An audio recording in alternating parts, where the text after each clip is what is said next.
What are you doing? Taking a shower? Oh, look, you told me 10 minutes, and it's like 25 minutes later. Hey, preparation calls. I guess. I mean, it's easy to prepare when you know the topic 8 hours ahead of time. Might want to throw that out there. What? That I text you sometimes and say, hey, let's do a podcast this afternoon. I'll let you know what the topic is when we get on. Yeah, exactly. It's always nice when that happens. But yeah. You wouldn't have told me this one if I didn't ask. I had to yeah, you're right. Out of you. Well, there's something authentic about just that natural, interaction. Yeah, but where you don't know what's coming next. Yeah, but Coach, it's only one-sided in this case. Seriously, are you podcasting from the shower or what? Why, you hear water? Well, yeah. I'm sitting outside under my office canopy. It's raining there, huh? It's raining. It doesn't. I've got my practice plan in front of me, or at least half of it. I'm making it out, and just realized it doesn't look good for practice this evening. So, you think it's going to rain good part of the day? Based on the radar, it looks like rain's setting in about 5:00, and it's going to be here till about midnight. So, yeah. So it's not looking good. Well, we do need it. That's what everyone keeps saying. I will say that. What does the rain do for us right now, really? Does it make our grass grow? Is that why we... Well, I mean, if you're a farmer, you'd be, I was talking to a farmer last week, actually. I went out and bought me a truck off of a farm. Yeah. And he said that their corn is struggling right now. Oh, really? Yeah. Yeah. I got you. Well, I don't want to be the bad guy. I know that when it rains, grass grows. And then when the grass grows, I have to mow it. So, It also looks a lot prettier on that baseball diamond too. Well, that's true. It does. Keeps the grass green, and also keeps the that dirt from being hard as concrete right now this time of year. We did. We actually practiced Tuesday night, and boy, the dirt was hard. Yeah, you may as well hit them ground balls in the parking lot. That's a good point. Now, I actually had one kid. I won't say his name because he'll be mad at me because. Oh, does he listen? He doesn't listen, but he's been playing this summer, and he's had a really good year. And I mentioned something about it in practice, and he got upset with me. He said, too much expectation. So, but he actually dove for a ball on that rock hard dirt. So I was like, yeah, good for him. Yeah, absolutely. Yeah. Well, dude, we're it's like we're back and better than ever. We're back. We're back on. So, there was actually someone used to say that, didn't they? It was like Mike and Mike used to open up their show every morning with back and better than ever. Well, they opened they did, but the first they opened with I forget her name that sang the song Good Morning, Good Morning. You're okay. I can't. That's a valiant effort right there. Well, and then they went into, hey, it's Mike and Mike are back and better than ever. So yes. Well, there is no more Mike and Mike, so it's going to have to be, all of you listening out there, your drive time Monday morning sports radio is going to have to be supplemented by the Pat Martin and Chris Stewart podcast. Sneaky. I was waiting for you to say your name first there to jump all over you. Nah. Yeah. Well, we decided to do another one here today within a matter of 3 days, because we just published a podcast for the first time in a month, and we discovered that we have a listener. So that's good. So we feel like, since we said that we're going to get back at it and put these out more regularly, we're bringing our listener another podcast episode today. Are you telling me that we've only had one view since that dropped on Monday? Because if it was my mother. Okay. No. You showed me a text message that you got from someone saying that they were listening. So that's That's and they were able to actually say something that we were talking about. So I know, there was it was actual. It was actual. It wasn't just, oh yeah, I listen. Right. Right. So, but no, I think that first day that we dropped our episode for the first time in a long time, there was like 35 downloads. Hey. It seemed like. I don't know where it's at right now, but yeah, I'll take that. Yeah, definitely. Yeah, we'll take it. That's good. Glad everyone could join us again. Yes, here on the Coaching Life podcast with Pat Martin and Chris Stewart. This game on. I can play that game too. Cool. Well, what do you want to talk about today? Are you bringing the topic or am I? Oh, well, I don't know.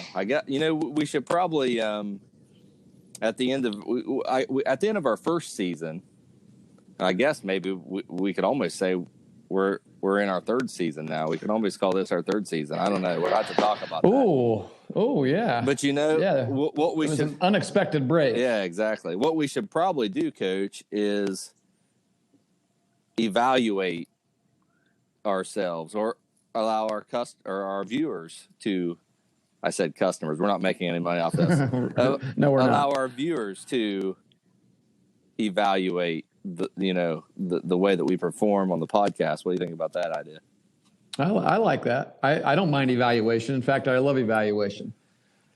In fact, I think that we should often give ourselves our own evaluation. We should often look within and do a self-evaluation and then compare that with what others are saying to see how accurate we are with our own self-perception of our skills. Yep.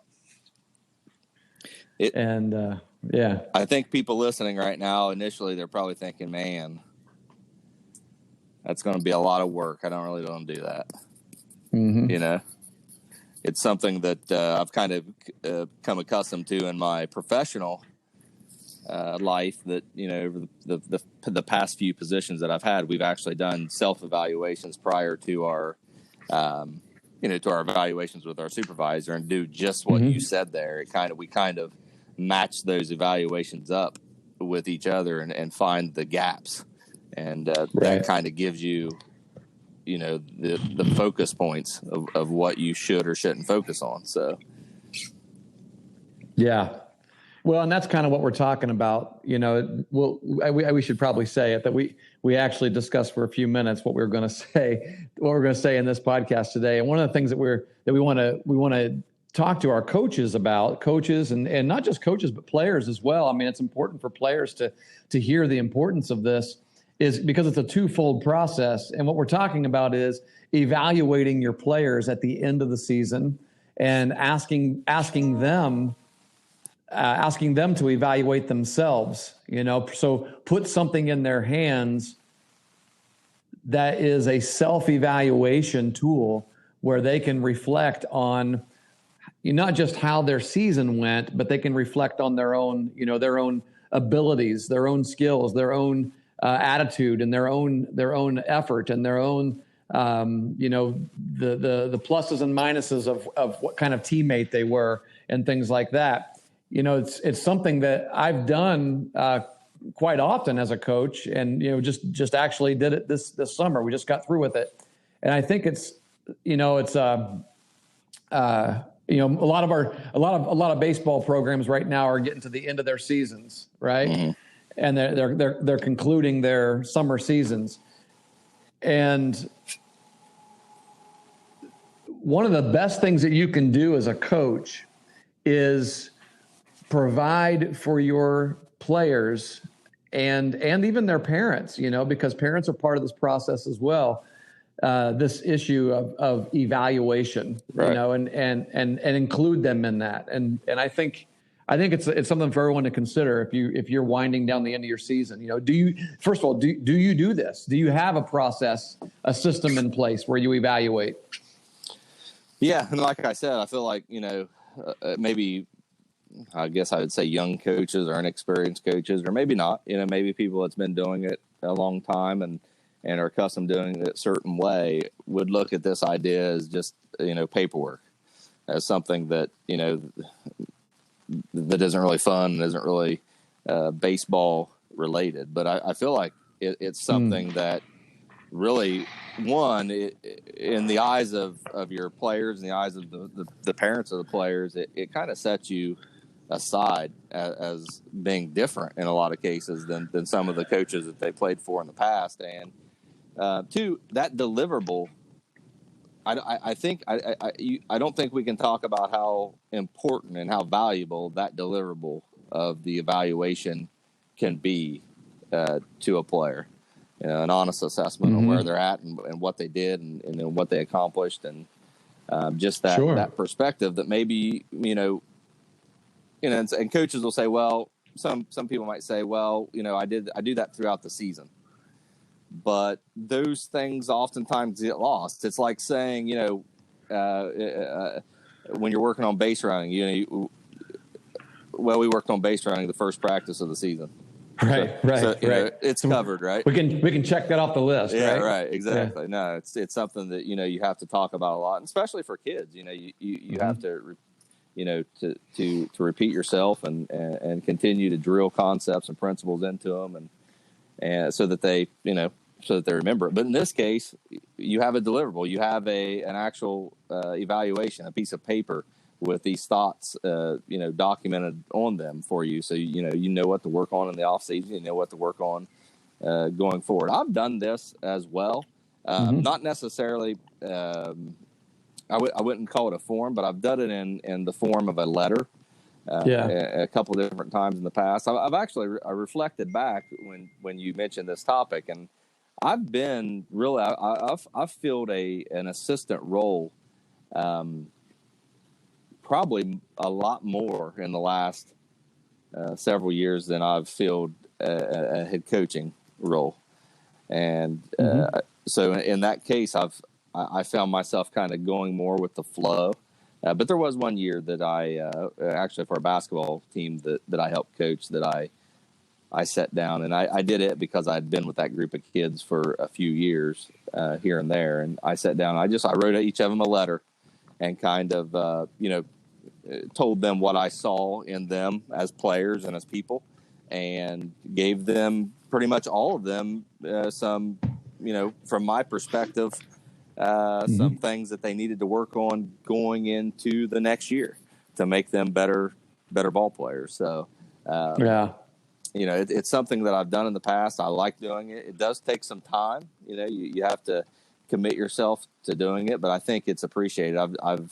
I've had a lot of good comments, on the back end of this, of people saying, we really appreciated, the words that you put in the letter and things like that. So I think it's functional. I think it's important, and I think people value it. Yeah.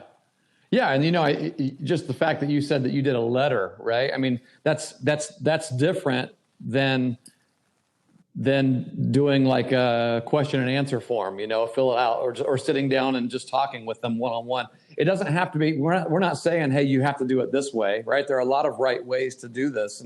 And so just coaches pick something, you choose what's going to work best for your team and your situation. Right. And I think, the whole issue here is this: everyone has goals, and some of the kids on your team are going to have higher, more lofty goals than others, right? I mean, and I think it begins with knowing what our kids' goals are. And so let's just say let's say you're coaching a 14U team, all right? Let's just put it right there, kind of in the middle, between, I think it's important to evaluate kids all the way down, through 8 years old, but it's going to look a lot different there, right? Yes. Because those goals are different, right? And so I think there you talk to the parents, you say, hey, you know what? Right now, every kid's goal is just to have fun playing the game. That's pretty much it, right? And so I think it's a good opportunity for you to do it with parents at that age and say, and because here's the thing, here's the added ingredient to this. It reminds the parents what's most important as well, right? Because in that evaluation process with an 8-year-old, you're not talking about college, you're not talking about high school, you're not talking. Yeah, I mean, you're just saying, you know what, your child's going to have a lot more fun, playing this game if he just learns how to throw it and catch it better. So here's my evaluation: get in the backyard and just have fun playing catch with him. And, something like that. You know what I'm saying? I mean, it keeps everything in perspective. Sure. Yeah. And you can be creative too. The Absolutely. The goal is to communicate effectively. Right. How the player performed and how they grew. Yeah. Throughout the season. So.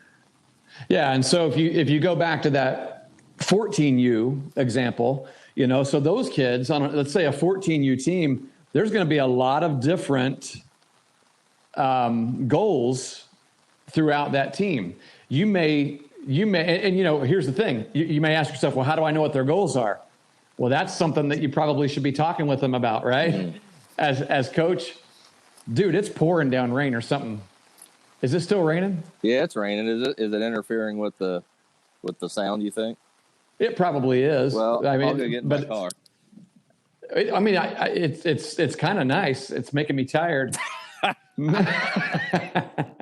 But no, I just get in my studio here. But the reality is, if we didn't point out that it was rain, people would probably think, "Gosh, dang, it's so staticky. What's going on with their connection today?" Because it just kind of sounds like static if you don't know it's rain. Yeah, there you go. How about now? Oh, there you go. Oh, that's much quieter. Sorry about that. I kept fiddling with my connection here, thinking, well, maybe I got static in my connection, but then I realized, nah, it's just raining down there. I'll be honest with you. I hear pretty consistently with this. I hear some static. Yeah. It's definitely not going to be perfect with the way we're doing this right now. Right. So anyway, if I had a 14U team, there's a good chance that if I talk to those kids about what their goals are throughout the season, like, hey, what do you want to accomplish in baseball, right? What are you hoping for the next, project yourself 3 years from now. Kid might say, I want to play for the varsity team. One kid might say, I just want to play in high school, just want to have fun. Another kid might say, well, not only do I want to play for my varsity team, I'm hoping that I'm recruited to play in college by that time as well. And so you get a better idea of where the kids, want to go in the game. And then you're able, that brings you now to your postseason evaluation. Because here's the reality. If those kids do not have habits that are consistent with what their goals are, you got to tell them. You got to help them with that. Because otherwise, they're not going to reach their goals. So, because what has to happen is they either have to change their goal or they got to change their habits. If their skills are not lining up with what their goals are, then you've got to help them. You got to help them understand, okay, here's what you've got to do to become more skilled. Here are areas of your game where you're not as skilled as you might need to be in order to reach those goals that you have in the game of baseball, right? I mean, those are just basic things that we, I think, overlook sometimes. And then what happens is kids are not on track to reach their goals or reaching their full potential. And we look back and we say, what could we have done differently? And I really think that one of the things that we could have done differently is help them evaluate themselves so that they know what to do now. Now that the off season's coming up, how can I move forward? What do I need to do from this point forward? And that's one of the things that I've done for a lot of the kids here. I can share in a general way. I'll share some things that I wrote down for them and how we went through that process if you'd like. But I'll stop talking for a second. It sounds like you might want to interject something. Well, you sense it. I sense it. No, that'd be great if you'd share it. But I was just going to say that, we've talked about in the past, and it's not something we created by any means, but we talk about coaching the person as opposed to the player. Mm-hmm. And, people out there are like, what does that even mean? How, what does that look like? And I would say it's subtle in a way, but this is a type of thing that as a coach you think about that kind of transforms you from being a coach of a player to a coach of a person, because you're thinking about, where they're going and not just about how they're going to perform in the season, but necessarily, how that season fits into the rest of their career and really their life. Exactly. Yeah, I get that's an excellent point, Pat, because the reality is when you're coaching these kids, how are you looking at it? Are you looking at it, like you said, just as getting through this season and winning some games and having a good experience? Or are you looking at it in such a way that that every time a kid every time you have influence over a kid, you're impacting their life, you're impacting their future. And that's what coaching is. And I think, we understand a lot of coaches don't think that way. They don't look at it that way. And I would probably guess that coaches who are listening to us are ones who do think that way. You wouldn't be listening to a podcast about coaching. You wouldn't be trying to figure out how to be the best you can be if you weren't one of those people. And so,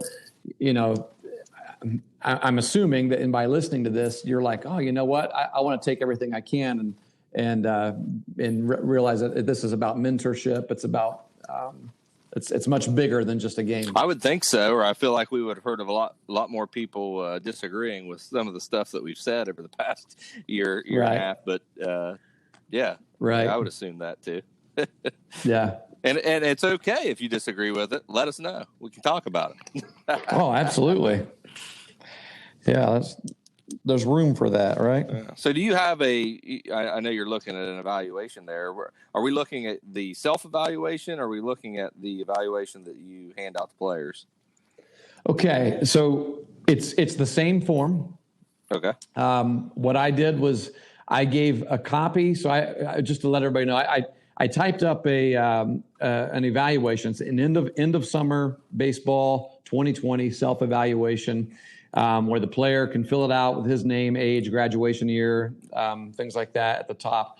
And then there are areas. It's 2 pages. So on the front side of the page, there are areas that he can evaluate himself, his foot speed, his ability of throwing and catching. That's arm strength, arm accuracy, catch and transfer. Most of those are, just circle 1, right? Very strong, average, weak, just keeping it kind of general. I want to see how they think about themselves. And then the same for fielding, and then under fielding, they're the subcategories of mechanics, range, judgment, pursuit of the ball, things like that. Exceptional, good, fair, or poor. And then there's hitting, and then there's subcategories of hitting. There's, just general overall mechanics, power, contact, and approach. And they can, circle all those areas as well. There's a section for pitchers and catchers. Their overall mechanics, velocity, speed, command, off-speed pitches, control of the running game is another big aspect of pitching that I saw this summer that is very weak. Most of our pitchers were very weak at controlling the running game and really even realizing that that's their job. And then just intangibles, things like effort and hustle. Their attitude, their focus. Focus is a big one too. I want them to think about what those intangibles were like and where do they fit on the scale, right?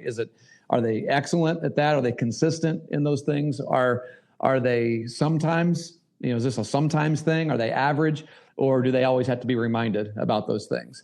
And so that's on the front page. So those are the kind of the measurables, if you will. And what we do is we just have every player fill that out for themselves. And at the same time, I make 2 copies for each person. 1 copy is for them and 1 copy is for me. And while they're filling it out, they got it at home for about a week. And then I take some time and I go through 1 for each player as well. And then I want to sit down with them and kind of compare how do your answers line up with mine? And in the areas where their answers line up with mine, it's a real easy thing. It's like, you know what? I think you got a good idea of where you're at here. And if there's an area where their answer is a lot different than mine, then that's where we need to say, okay, here's an opportunity to learn something about yourself. Okay. And listen, I know this stuff isn't easy because sometimes it hurts, right? There have been times as well where a kid will have I will say a lower answer for himself than what I had in an area. I felt like a kid, for example, had, I'll just throw one out there. I thought that that he had more power. That's an easy one, right? Than what he felt like he had. He didn't feel like he had very much power. So he put fair on power, and I actually put good. And so those are pretty easy because you're able to say, you actually do you have the ability to hit for power, right? And it kind of it adds a little element of confidence in them as well, that hey, somebody else notices this in me, right? It's encouraging. But that's the front side of that. and then the backside is completely different. The second page of this evaluation, these are personal reflection questions. These are things that I want them to answer about themselves. And again, I talk about these with them. I answer them as well. I don't necessarily write them out as much as I want to hear their answer, and then I want to share with them, my thoughts about it as well. So this particular one is made up of 8 questions. And the first question is, answer this: what is a good teammate? That's the first question.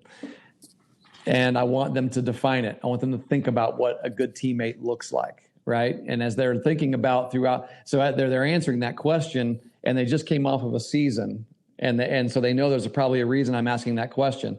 So question number 2 is, do you believe you are a good teammate? And then why or why not? So it's a yes or no question, but then I want to hear them explain why they believe they are or not a good teammate. And that these questions obviously open up doors for conversation, right? Yeah, definitely.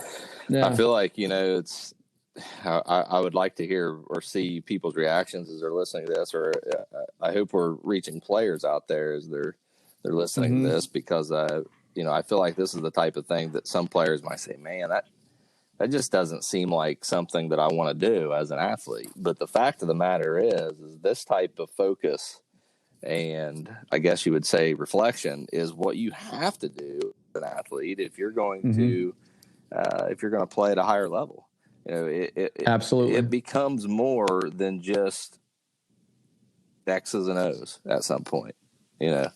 And these are the types of things you have to do. Yeah. So yeah. Question number 3. Do you impress your parents, teachers, coaches, and teammates with how much energy, effort, and positivity you put into the things that you do? So it's not just about baseball, right? Absolutely. Yeah. In fact, it is about baseball, and it is about all these other things, because the truth is, our lives are holistic. How you behave in other areas of life is going to eventually reflect how you behave on the field. Yep. Sure will. Yeah. That's good stuff. Number 4. You just let me know if you want me to slow down. All right. You want me to stop? Keep going. All right. Number 4. How important is it to you to be a hardworking, disciplined person or athlete? So is this something that's important to you? Again, we're leading up to that. What are your goals? And then depending on what your goals are and what your answer is to this question, we get to have a conversation about whether or not you're going to reach those goals. Question number 5. What do you feel is your greatest weakness, and what is your plan to improve upon it? Yeah, right there. I mean, that's the type of stuff I'm talking about right there. That the only way that you figure that stuff out is to evaluate and to plan, right? To attack it, to have a plan on how am I going to get better. A lot of people can tell you. I don't know. I would say a lot. I would say if you ask most players, they would be able to come up. Some of them might hesitate a little bit, but they'd be able to come up with something that, if they're not good at it, that they would like to be better at. I guess you could say. Right. But I think where they would stumble the most is that follow-up question: How are you going to get better at it? Yes. And those are the types of things you have to think about. And that's where we come in as coaches. Because the reality is, Coach, you should know the answer to that question, right? If they tell you something that they believe they're weak in and you agree, then the follow-up is, okay, here are some ideas. Here's what you can do to improve upon it. And the coach, if you don't know, like if you're like, hey, look, man, I was just a volunteer. I'm just a dad. I don't know the answer to that. Here's what you do. I know some people that can work with you. Right. Here, let's share this with your high school coach, or let's share this with so-and-so in town who's a more baseball, knowledgeable person than I am. And to help them out, right? If they want to improve upon it, maybe ask them that question as well. Do you want to improve upon it? And if so, all right, let's do it. Man, let's go. That's almost a whole nother episode there, because I think what you're saying there is, for coaches, one of the biggest attributes of a successful coach is being resourceful. and knowing where to go for the answer. Because let's face it, none of us have created, at least 99% of us haven't created any type of concept when it comes to baseball. It's been done before. It's been coached before. We steal everything that we own, right? So everything that we use, all of our concepts and so forth, we steal that from other coaches and other people. So that's a form of resourcefulness. And the better you are at that, the more you can help, regardless of the situation, regardless of what you know. You don't have to know a ton to be a great coach. You just got to know where to find the answer. Man, that's good. That's rich right there. Of course, if you're going to ask them what their greatest weakness is, question 6, what do you feel is your greatest strength? Yep. Right. Yep. What do you feel is your greatest strength? Let's talk about the positives here. And then question 7 is, what are your baseball goals from here forward? So there it is. If you haven't had a chance, if you're like, oh crap, I forgot to ask them that during the season, right? If you feel guilty about that, well, put it on your evaluation and ask them to tell you, right? Because here they're going to tell you, I just want to play in high school, or I'm good. I just want to play in the summer. I'm fun. Like to have fun playing in the summer. Or you may have a kid that says, I want to play pro. I want to play in college. Absolutely. I want to get there, right? Yeah, and all of those answers are acceptable. And they are. And they're valuable answers. And all those different types of people, all these different types of players can be valuable members of a team. Yeah. I feel like sometimes we get the baseball or sports society out there, especially in youth sports. If you don't have those aspirations of playing at a higher level, people kind of shun you a little bit. And that's ridiculous because obviously we all know that baseball is the greatest game on earth, right? And I agree.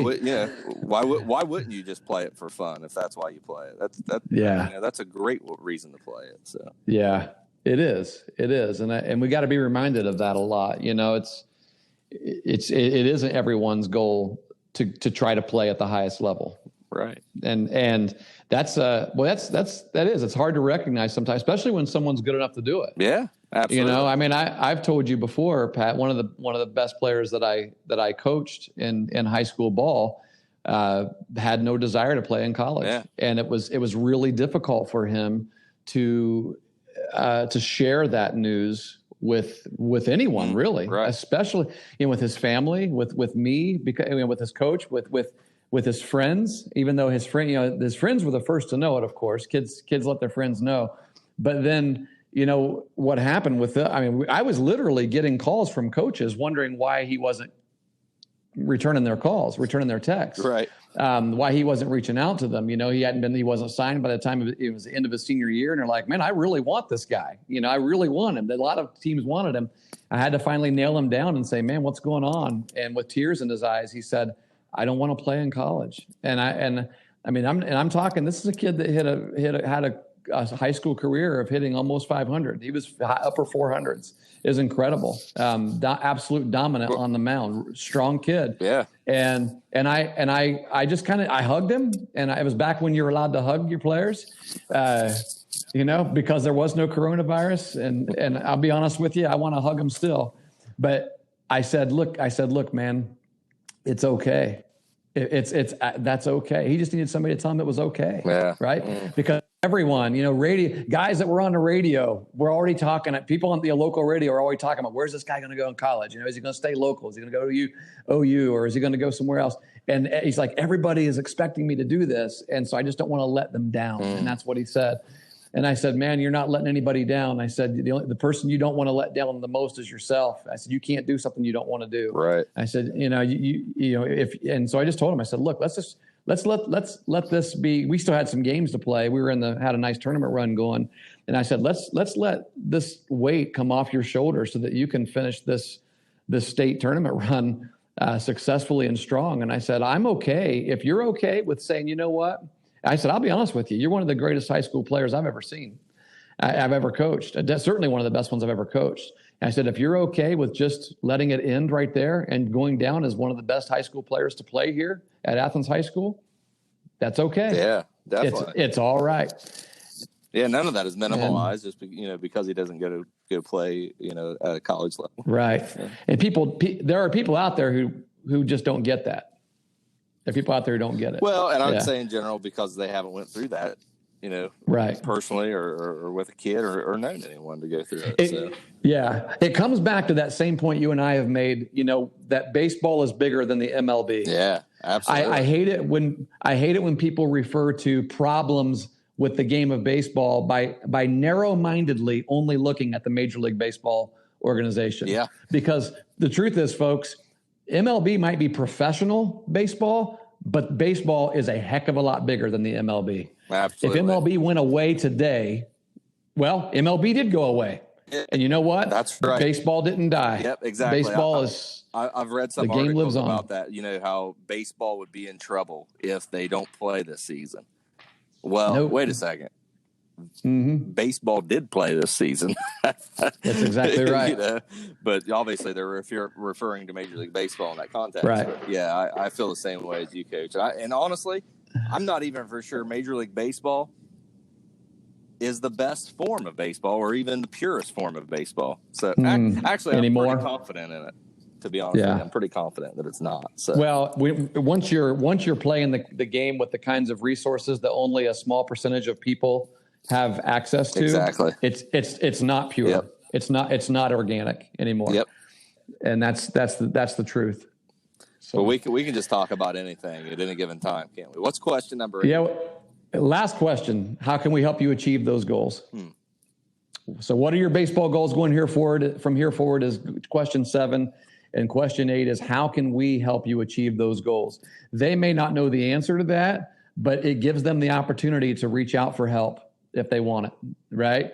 And I've had kids answer that by saying, you can like, well, I had one kid say he wanted to play in college, right? That was his goal. He wants to play in college, and he didn't know where to go from here. And so he said, you can help me make a video, or help me know how to reach out to coaches and things like that. And so a lot of what we talked about in our last episode 60, is something that I've been talking with that young man about doing right now. In fact, good deal. Yeah.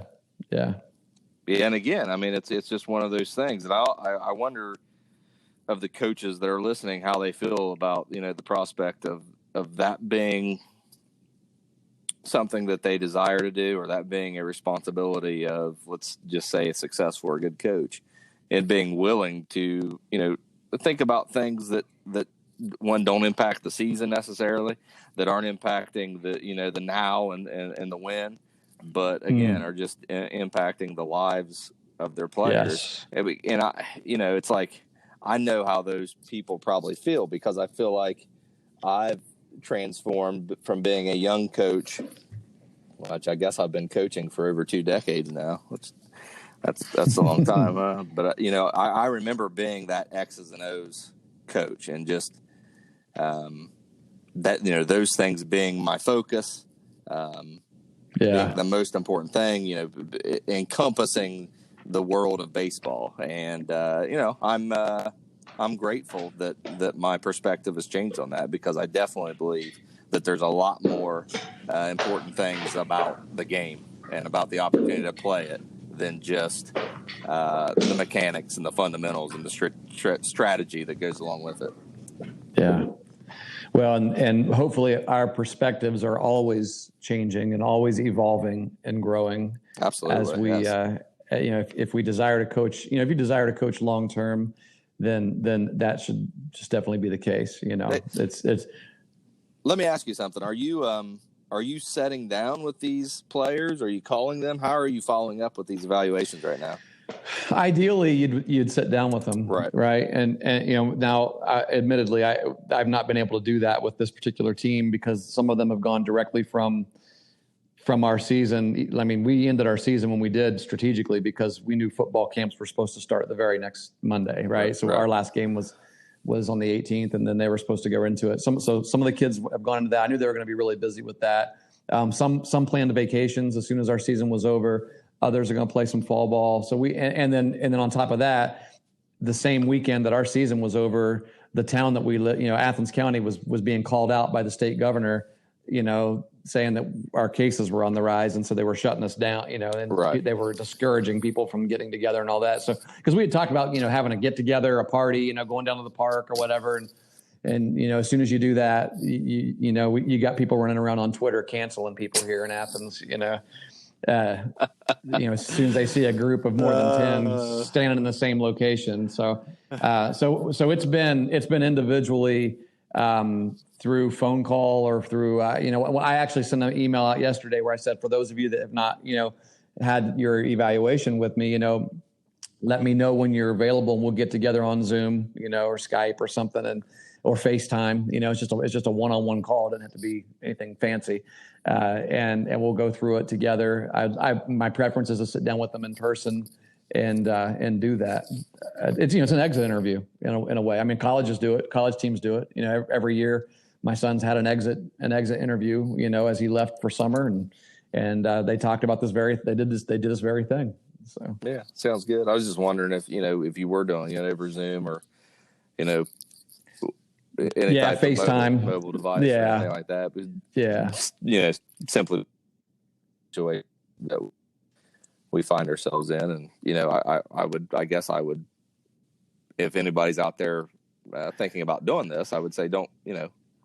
You have some ways to work around the challenges that we're facing, so don't necessarily shy away from it because you don't feel like absolutely you can meet.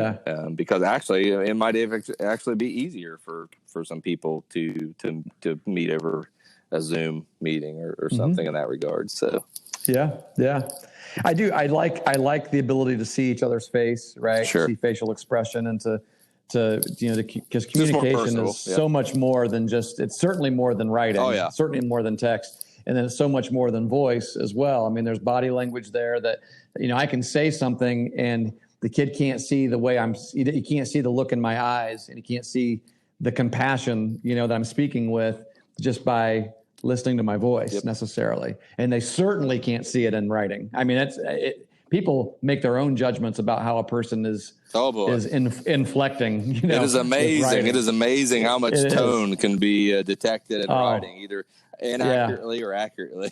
Exactly. But you never know which one it is, right? That's the truth. That's the truth. It's one of the tragedies of our time, I think. And the way communication, there's positive and negative to all of it. It's great that we have so many different forms of communication, but man, I tell you, a lot of problems have been caused because of misunderstandings like that, and I think we can easily get away from that if you're in the same place, same room. Yeah, exactly. If you're at least looking at each other in the face, right? Right. Yeah. Yeah. And you know what? We should also say this, Pat. Do it one-on-one. Don't make this a group project. By any right. means. No. Absolutely not. Right. Yeah. It's, people are like, well, I don't have time to get together with them all in one-on-one. So let's bring them all together and I'll go through it with them. Ooh, gosh, no, don't do that. I mean, this is personal stuff. Yeah. I would shy away from that as well. All right. Yeah. Yeah. Well, what you're going to do is they're not going to give you honest answers, I think. Especially if they know that's going to happen, or it's going to stifle conversation as you're reviewing it. One way or another, it's going to hinder the purpose of the evaluation of the communication. So definitely. I would say that. And I would say, to players out there, or I guess I could say coaches out there that. Hey, I lost you. Can you still hear me, Pat? You just disappeared, man. Am I? Hello? You're partially back. Yeah. What's it? I'm there still you go. Connected and everything. Yeah, you're connected, but I just lost your voice. It must be like an internet thing or something. But you're good. I'm good now. Do I sound or a data thing?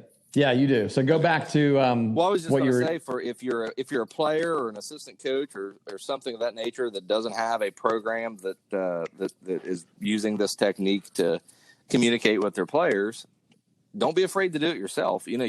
It's a self-evaluation. The communication afterwards is great, but as we talked about before, these are types of things.